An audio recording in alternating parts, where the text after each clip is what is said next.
Welcome to Priceless Takes. And we are live from the Gold Coast, Australia. Welcome back, everyone, to Priceless Takes, episode 35. I am your host, Luka Price, and joining me today is the panel featuring Tyson McMullen, Oscar Hardcastle, and Reuben Lynn. How are we today, gentlemen? Very good. Doing good. Very good. That is good. We have the whole crew back in Queensland now. Reuben has just arrived back in Brisbane this morning after being in Melbourne. So, Reuben, it's great to have you back in the Sunshine State. Hopefully, we can have an in-person episode soon. We will try organise it, but it is definitely in the works. But, guys, we have had some NBA Finals action between the Miami Heat and Denver Nuggets, and the Denver Nuggets have taken a commanding 3-1 lead in the NBA Finals after winning both games in Miami. Most recently, they won Game 4, 105-93. In a surprising fashion, Aaron Gordon led the game in scoring with 27 points, 11 of 15 field goals, 3 of 4 3-pointers, along with 7 rebounds and 6 assists. Bruce Brown tallied 21 off the bench in a game that Jamal Murray and Nikola Jokic were a combined 13 for 36 from the field. Miami could not get it done. Listen, guys, Game 5 is tomorrow in Denver, and the Nuggets are overwhelming favorites. Teams are 35-1 when holding a 3-1 series lead in the finals. We all know what that one is. It was the 2016 Cleveland Cavaliers led by Tyson's man LeBron James. But, Reuben, you were the only person on this panel who predicted that the Denver Nuggets would hold a 3-1 lead going into Game 5, and you also predicted Denver would win Game 5, and I would say that prediction is looking like it is going to come true right now. So, I'm going to leave you till last, but Oscar, you also had the Miami Heat, along with me, winning this series, so I'm going to ask you first, how surprised are you with the way Games 3 and 4 went in Miami? I wasn't too surprised. Obviously, Denver have been the best team in the league and have been dominant this season. I was surprised that Miami didn't win one. I thought they were going to win one of their home games, but I wasn't crazily surprised that they lost both. You know, Denver's a great team. I wished that they would have won one or two, but yeah, I don't know. It was a tough 2 games for Miami. Oscar, your homeboy Jimmy Butler, he seems to have taken a trip to Cancun already. He's booked his tickets, I'm not sure where he's been this series, but I think the main factor isn't really there. And also, did Tyler just not want to come back, or what's going on with that guy? Look, it just seems like We need Miami. Yeah, I don't know, but just Jimmy has been talking up, but he hasn't really been providing. So I don't know. It's a bit tough. The thing is Jimmy. He's just, we haven't seen him score. Like, he scored 25 20s, but like, we need him to 20 plus shots, 25 plus shots a game at the end of this series is what the Heat need, and he just hasn't been doing that. Mm-hmm. No. Rubes? Yeah, look, I think with Jimmy and Bam, they've actually had decent production. It's just they haven't been doing it at an efficient level. And we've seen the last 2 games that, like, the Nuggets have just proved to be the better team. Because when you need certain players to step up, like you look at Jamal Murray last game, he wasn't very efficient. And then Game 3, he had like 7 or 8 turnovers, which is not very great for his second best player.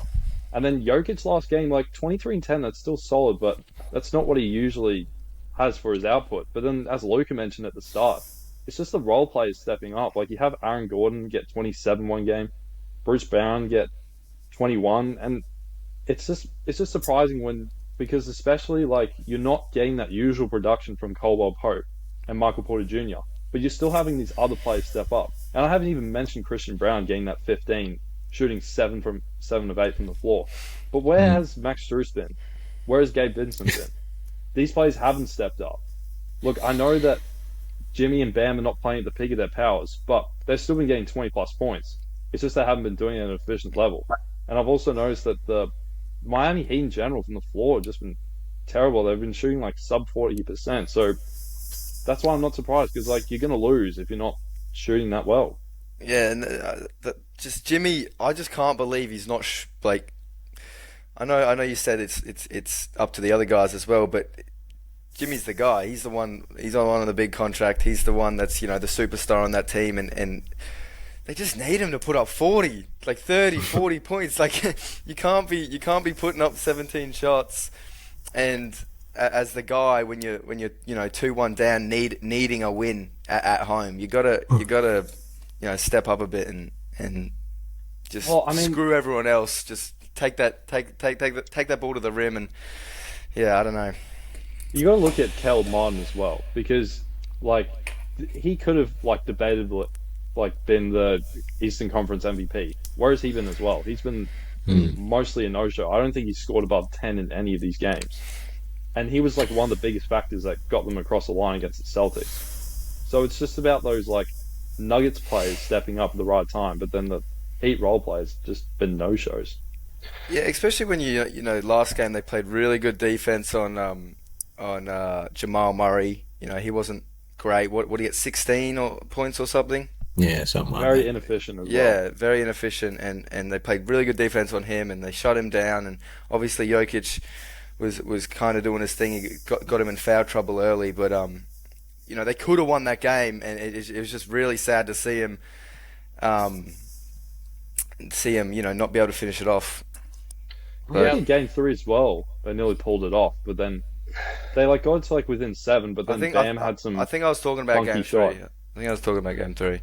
Well, in both of the third quarters is where Miami got killed in both games. In Game 3, Miami were down 5 at half time, and they were down by 14 at the end of the third quarter in Game 3. Similarly, in Game 4, the Nuggets outscored the Heat 31-22 in the third quarter, and they led by 13 going into the fourth. So Miami kept themselves in it for the first halves of both games. They just got absolutely whitewashed in the third quarter, and Denver made enough shots in the fourth to keep Miami at bay, because we know what they've done in the fourth quarter. But if you told me at the start of this final series that Aaron Gordon would lead an NBA Finals Game 4 in scoring for both teams, I would call every single name under the sun. I would, because Aaron Gordon. Like, he should not be a leading scorer in an NBA Finals game. No, he is a defensive stopper. He's a defensive stopper. So what? That's a dunk contest. He's a defensive stopper, not a 3-point shooter who's knocking down more than 75% of his field goals and 3-pointers.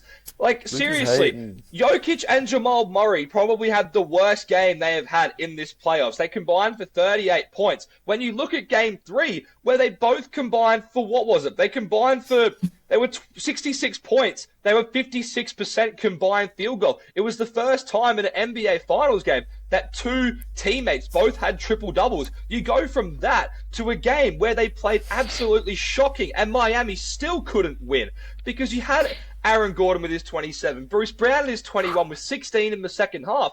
And to be fair, like you said, Reuben, Miami weren't efficient, but they still had 4 other players in double figures, other than Butler and Bam. Not to mention, Bam had 7 turnovers.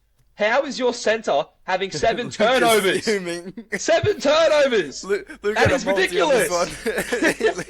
No, I don't gamble on the NBA for a reason, because I think it takes away from my objectivity.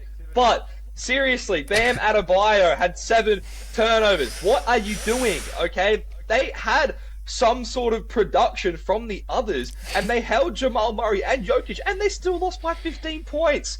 I said at the start, before these 2 games, if Jimmy Butler averages 21, 7, and 7, he would go down 3-1. And to be fair, he averaged 26.5 points, but when you look at the field goal numbers, he was 9 of 17 in the first game, and he was, in Game 4, which is above 50%, and he was 11 of 24 in Game 3. But that's still not good enough, because it's Jimmy Butler. Jimmy Butler cannot be getting outplayed by Aaron Gordon in a finals game, because Aaron Gordon is the guy who they have on Jimmy Butler, him and KCP rotating. Aaron Gordon outplayed Jimmy Butler in an NBA Finals game. And if that happens, there's no way Miami's going to win. But seriously, even in Game 4, Miami had outscored. They had 12 more field goal attempts for the whole game, and they lost by 15. They had more shots, but it just didn't work out for them. And seriously, you can't expect to win when you hold Jokic and Murray at bay and you let the others get hot. You can't expect them to win like that. And I'm still going to take Miami for Game 5 because I believe that they're just not done. But it really does annoy me because this whole goddamn playoff run, when Jimmy Butler after every single game, he's all smiling. He's all like, yeah, we'll get it done. Don't worry about it. It's like he doesn't really have a plan. He's just trying not to show weakness. It basically, yeah. But the whole time he's just playing the I'm not going to show any weakness type of card.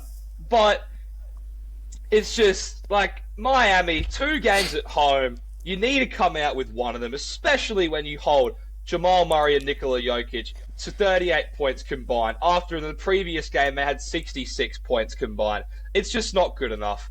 And I was very surprised, especially with this Game 4, if I had to tell you how surprised I was, because if you just look at that box score without even looking at the game, you're probably going to be like, oh, Miami, it'll at least be a close game. Not lose by 12 points on your home floor.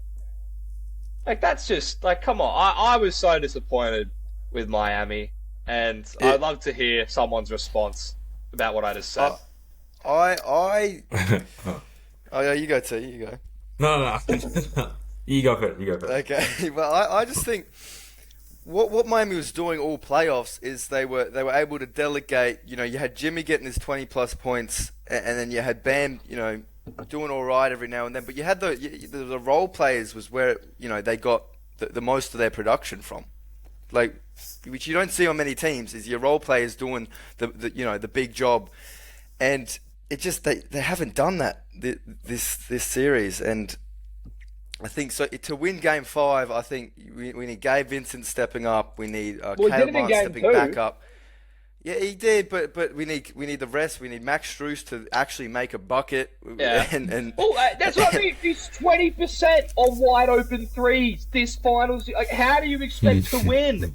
And then on the other side, in Game 3, you have Christian Brown going 15.7 of 8 shooting off the bench when Denver was 28% from 3-point in that game. I reckon if you chuck T-Man in the corner, he's making more than Max Strus. Hey, if it was T-Man, then Miami would be up 3-1. But look, all I was gonna say is I think Jared Allen said it best.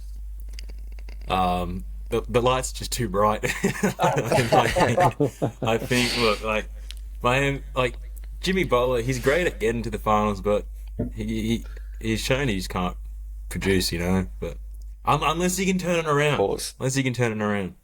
But going back, losing 2 games at home, it's pretty tough. If anyone can do it, it's Jimmy G buckets. If anyone can do it, it's Jimmy G buckets. I think if anyone can do it, it's LeBron James. Yeah. But you know, Jimmy's there. But I don't think Jimmy's LeBron. And look, it's going to be tough. Losing your 2 home games that are absolutely crucial, and you have the best team in the NBA on their home court having was it now 8-1 record? Yep. And guess where the one's from? Hey, that's what they've done it once. So why can't they do it again? Because why can't they? They've got to do it twice. They've done it once, and it was a close game with both Jokic and Murray playing absolute dog water. What's the coach's name? Not calling a timeout. Mike Malone. That's tough. Calling a timeout with the game tying 3. Yeah. Reuben, you look like you want to say something. Oh well, I was just thinking about like Eric Spoelstra. Like, wasn't he interviewed one time where like someone said like, "Oh, you're really reliant on your 3-point shooting." But like I feel like we've seen throughout the series they kind of are reliant. They are. Yeah. Like, I disagree because every time you look at, you know, obviously they've got the 3-point shooters and they can shoot, but when you look at when the Miami Heat score a basket, they try so much harder than any other team to get that basket in the hole. It doesn't matter what type of basket it is. So when you say they rely on the 3-point shot, yeah, they do. But most teams do these days. But when you actually see them try and score, they're trying so hard to penetrate and get it inside and get that bucket first. Unless it's Duncan Robinson yakking one up from 2 feet behind the line. So I disagree with that. I think they try so hard to get that bucket, and then when they can't, they've obviously got shooters, which is how the NBA's played these days. Look, I agree. I mean, yeah. No, I agree with Ruse, because if you look at the Miami lineup, only 3 out of the 5 can actually shoot the 3 ball successfully. Who? None of them can shoot the 3 ball. I mean, no, because Jimmy's not a 3-point shooter. Bam is not a 3-point shooter. So you're relying on 3 of them to actually do it, as we're compared to the Nuggets 5, they all can shoot the 3. See, I disagree with that as well. Jimmy is a 3-point shooter. He just doesn't shoot them. Well, no, that's the thing. When you see Jimmy put up a shot, I know he's not a specialist, but I'm saying they need a 3 and Jimmy puts one up, he makes it, and then he just doesn't shoot one for the rest of the game. His tendencies aren't to shoot the 3, so he's not going to go for the 3. So you're relying on 3 of them to actually do it. Well, his tendencies haven't even been a score this series. It's a bit tough, because if Bam and Jimmy aren't getting the inside buckets, then they're relying on those 3 to do it from the outside. But I just want to say, about the Miami Heat, they're like a grit and grind team, which I agree with Oscar. They're going to hustle for every board. But the problem with the Denver Nuggets is that they're a really tall team. MPJ is 6'10", Jokic is above 7 foot, Aaron Gordon's quite tall, so it's really hard to try and win the rebounds when you're playing against such a tall team. And your 2 tallest players are Kevin Love, who's it's about average, really, really old, and you got Bam, who's an undersized center, only at 6'9". So I think coming up against that Nuggets team, who are really tall, makes the rebound game a lot more difficult. The Nuggets team are so organized. When you look at the Heat, as we were saying, there's such a hard-working team. There's such a grind team, and they grind for their points, get so many more shots up than Denver does. So they work so hard for their buckets, and then Denver just looks so clean and nice. And there's to coach that basketball team. There's a very well coached basketball team, Denver. Well, and also, if you look at it, there's only been one man who's brought it back 3-1. Kevin Love, you can't forget about him. Yeah, Kevin Love's there. He's done it before. He's got that experience. He could turn it around himself. He's got that experience. He could do it. So just being honest. Losing as well. He's had experience. No, we don't talk about that. He's the only man. He's one of the only men. Could be the game changer. What about Udonis Haslem? He's got experience. There are some players with a lot of experience, but we will switch to what's going to happen in Game 5, because I think the 3 of you won't give Miami much of a chance. But, Reuben, I'll ask you first, Reuben, because you have been the most correct so far. Who wins Game 5, and do you think it'll be a close one? I think it will be close. Miami's not going to give up that easy. They constantly fight and grind, so I think it'll be within a 13-point game. But if the Miami Heat shoot the ball, close. I think it'll be close. 13 points is it close? Okay, 10 or I reckon 10 or under. I reckon it'll be a 10 or under point game. I think it'll be close. I genuinely do. The Miami Heat do not give up easy. They don't. Yeah, you think Jokic will have one of those historic performances? You think Aaron Gordon's going to continue his hot streak? I think Jokic will have an average performance, but I think someone from the Nuggets will step up again. I don't know who. Aaron's had his Christian game. Brown. Aaron's had his one game. And Jeff Green. T-Man, what are you thinking? Jeff. To win Game 5? Yeah. I got Denver. I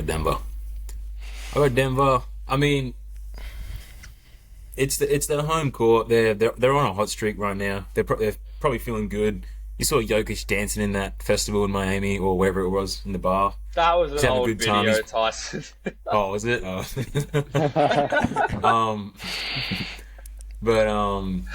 Yeah. I think maybe I don't think it'll be like extremely close. I think towards the end it'll probably be like 12+ lead to Denver, and yeah, I just don't see Miami coming back. I know I said Denver earlier, but I'm giving it to the Heat, and then 40 plus for Jimmy. 40 plus for Jimmy. Okay, put it in. Put the house Put on. it in. Put the house on it. Put the house on it. Watch it happen. Jimmy's gonna get 40 plus. He's gonna take 30 shots, and and the Heat are gonna take Game 5 and then get smoked in Game 6. Yeah, listen, I might as well ride with Jimmy Butler until the very end, so I'm going to give the Heat in Game 5 as well. Jimmy Butler said to Neymar that they'll be back for Game 6. So, That's you know, a lot of Neymar. You know, Jimmy Butler, he's been talking that talk these whole playoffs. So, I'm just begging you, Jimmy, please, give me something to cheer about. Like, come on, man. I don't know if you've seen that guy who sends all like the aggressive voicemails to Bam and Jimmy, but I want to be that guy and just shake Jimmy and be like, what are you doing, man?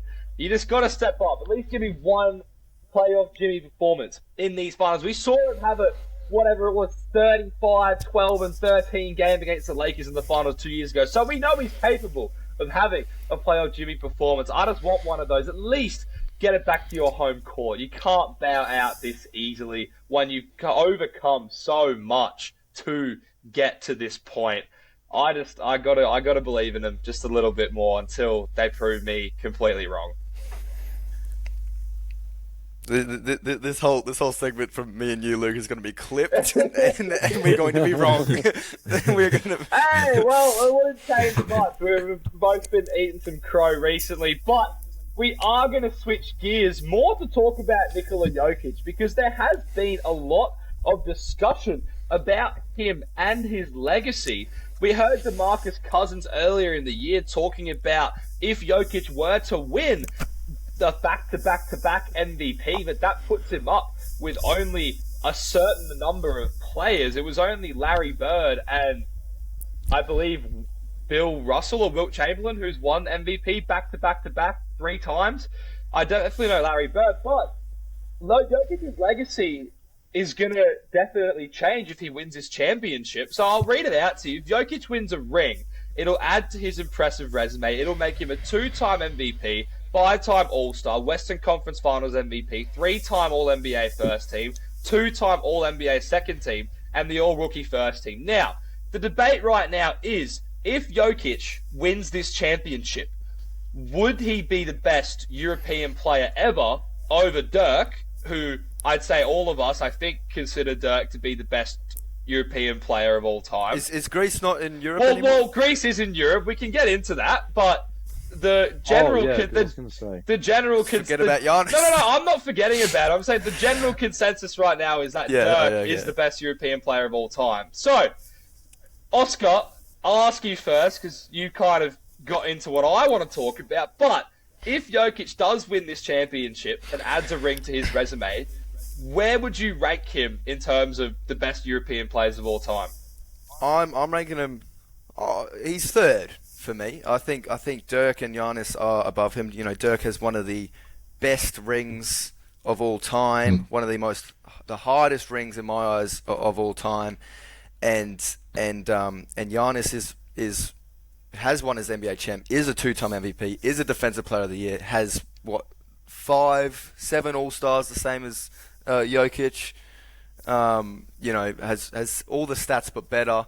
So Giannis is above Jokic, and then Dirk, one of the best rings, has the MVP in one of the hardest eras to win an MVP. When you've got prime LeBron James, you got prime Kobe Bryant, you got Shaq, D-Wade, Paul Pierce, Tim Duncan, and so I still think Dirk, he's got a special place in my heart, and I think he's still the best European player, even if Jokic wins this championship.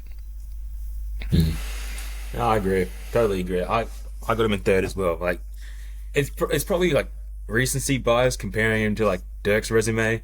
Like, it's Dirk. He led JJ Barea to like a championship team of nobodies, passing all Bron, Kobe, you name it, all them.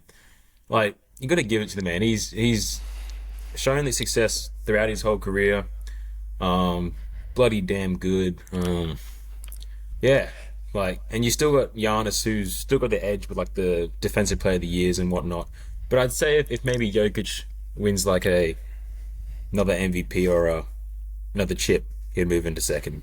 Just Reuben, before you speak, Dirk was so good that he got a free All-Star appearance in his final year. That's how good Dirk Nowitzki was. Reuben. Look, I love Jokic. I think Jokic at the moment is one of my favorite players, but I think as of now, I do also have him third. What do you mean, why? He's one of the most offensively skilled centers of all time. Okay. But anyway, I have Jokic third at the moment. The only reason I have Dirk above him is because Dirk at the moment has that longevity. He's been able to show it on a consistent basis. But I do think eventually that Jokic will surpass So you got him in 2? Dirk. No, I got Jokic 3 at the moment. Okay. I think in 5 years' time he'll surpass Dirk. I've got Giannis as the best European player because he's been able to show on both ends. Yeah. Yeah, listen, there's a lot of different points the three of you brought up that I agree with. Tyson, I'll start with you first because I agree that a lot of this talk about Jokic being the best European player has to do with a lot of recency bias. And that's tend to have happened with him over the past sort of this season when this is his first real sort of playoff run to the finals. First time we've seen him in the finals. I think he is getting a bit too much hype. I think what you all said, he has a chance to elevate himself past Dirk. I don't think he will ever really eclipse Giannis because of what both of you said, Reuben and Oscar. He does it on both sides of the ball.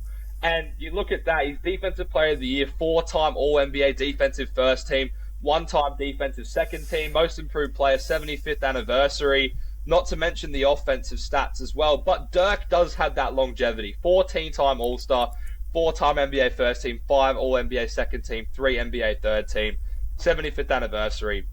And not to mention the impact that Dirk had on European basketball players, I think is something that we're not talking about because he was really the first player to break the mold and to change the perception of European basketball players in the NBA because we've seen him, he's led a team to a championship. He's won an MVP. Oscar, you said it, he's been on one of the most historic playoff runs in all time. He beat Kobe, he beat LeBron and D-Wade, he beat the Tim Duncan Spurs, he beat the Kevin Durant Oklahoma City Thunder, all in the same playoff run. And the impact that he's had paving the way for the European players of today. We see Doncic, we see Giannis and Jokic, not to mention the others that are coming through. We have Wembanyama coming through right now as another international European player. So I think the way that Dirk changed the game as well is something that also is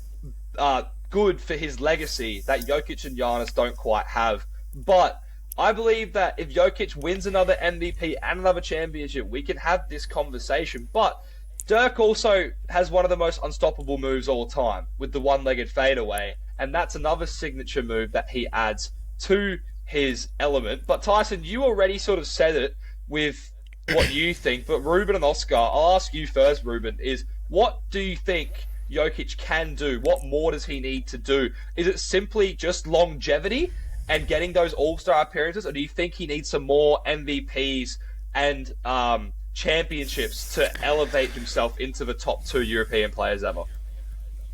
I think he needs definitely longevity, and I think probably either another MVP or another ring. Because with Giannis as well, why I haven't ranked as number 1 is that I think over the last 5 seasons, he hasn't won the MVP every season, but I think we could all agree that consistently he's been a top 3 player over the last 5 years, and he's been able to have that impact on the NBA, which is why I have him as 1. But referring back to your question, Luka, I think he definitely needs that longevity, but I also think he needs another MVP or a ring. Oscar? I agree. I feel like he will win another MVP. I think, people like voting for him. He gets the right stats, he gets the right record, and I think he will get another MVP. I don't think that's what he needs. I think championships is what would really cap it off for me, and maybe even some To pass Dirk, probably championships, I'd say, and to pass Giannis, he'll need, all defensive appearances, and that's why I think Giannis will be the best European player that we've ever seen, if he's not up there for you already. Or also, controversial point, I'm changing my thing. I'm putting Jokic fourth and in fifth. I'm putting Jokic fourth, and in third, I'm putting Tony JJ Parker. Barea? Oh. Give me Tony. Don't Give me Tony. Tony. Four-time champion. Tony. Four-time No. champion. Six-time No. All-Star. He has a Finals MVP. He's nothing Give without me Tim Tony. Duncan. No. He's got a Finals MVP. He's got a Yeah. Finals MVP. Oh. Give me Tony, the best layup artist of all time, a six-time NBA All-Star. This is straight up hating on Jokic. Oh, Give me Tony Hey, Parker. listen, we've seen Andre Iguodala win a Finals MVP, okay? But is everyone... I want no one's Iguodala. going to be like, Iguodala's all this, all that. Look, Tony Parker was a generation... He's a great player, but he was on one of the most dynastic runs we've ever seen in NBA history. He won the Finals MVP So on that what? team when he's got So the what? best power forward of all time. So what? He's got the best power forward of all time, and he won the Finals MVP. Give me Tony. No, don't give me Tony. Jokic is one of the most unstoppable offensive forwards. How many we've ever championships? seen in the game. Yeah, because he was a part of one of the best dynastic runs ever, okay? And he was a massive part. Great player, but he's not on Jokic's level, okay? No. Haters. No Haters. chance. There's no way you're chance. saying that. No chance. You guys are haters. Give me Tony. And he took his talents. Oscar, He you've took his counted out talents to the Nuggets the Hornets. entire playoffs, even though they had the number one seed in the West. You've counted out the Nuggets the entire run, and you're saying that we're hating. What are you talking about? Because Tony, the things he did for European basketball. Oh my god! Just shut up. Listen, we Shut are going to end it on that. Vucevic. No, Oscar, get out of here Ruffles. with these bum-ass takes. Listen, guys. Bojan Bogdanovic. Listen, guys. Hey, just Stojakovic. That is all for Priceless Takes episode 35. I can't believe Tune you're hating. in to the NBA Finals tomorrow morning for us in Australia. 10:30 Pacific time in Australia, Eastern time. In America, I believe it's 7:30 on the East Coast, primetime TV. I'm praying we can get a Game 6 because I don't want the NBA season to end quite this soon. I want it to keep The going. refs won't let it go to Game I want it 5. to keep going for a little bit longer. But to my always amazing guests, except for maybe that last part, Oscar, thank you for being with us today. Tyson, Reuben, and Oscar, I appreciate your insight. Like always, that is all for episode 35 of Priceless Takes. I am your host, Luka Price, and we will see you next time.